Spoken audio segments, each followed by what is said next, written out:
আলাইকুম। আজকে আমি আপনাদের সাথে যে বিষয়টি নিয়ে আলোচনা করব সেটি হচ্ছে নতুন ডিজাইনারদের একটি কমন সমস্যা হচ্ছে তারা ইলাস্ট্রেটর ফটোশপ ওপেন করে বসে থাকেন কিন্তু মাথায় কোনো ডিজাইন তৈরি করার আইডিয়া আসে না বা শেপ তৈরি করার আইডিয়া আসে না, টাইপোগ্রাফি কিভাবে তৈরি করবেন বা টাইপোগ্রাফি কোন টাইপের দিবেন সেটারও আইডিয়া আসে না।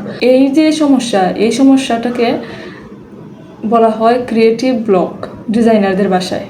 তো এটি থেকে আপনারা কীভাবে বের হবেন তার জন্য 3টি ওয়েবসাইট আছে যেগুলোতে আপনারা গিয়ে বিভিন্ন ডিজাইনের নাম লিখে সার্চ করলে অনেক হাজার হাজার ক্রিয়েটিভ ডিজাইন আসবে, সেখান থেকে আপনারা ইন্সপাইরেশন নিয়ে ডিজাইন তৈরি করতে পারবেন। 1 নম্বরে আছে পিন্টারেস্ট। পিন্টারেস্ট খুবই পপুলার এবং খুবই ভালো একটি ওয়েবসাইট যেখান থেকে ভালো ভালো ডিজাইনের আইডিয়া পাওয়া যায়।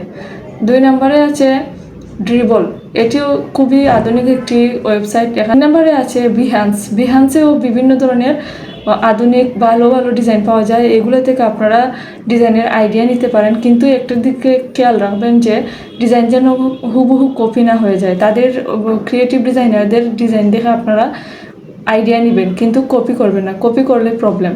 তো এইগুলো মাথায় রেখে একটু ডিজাইনটা করবেন।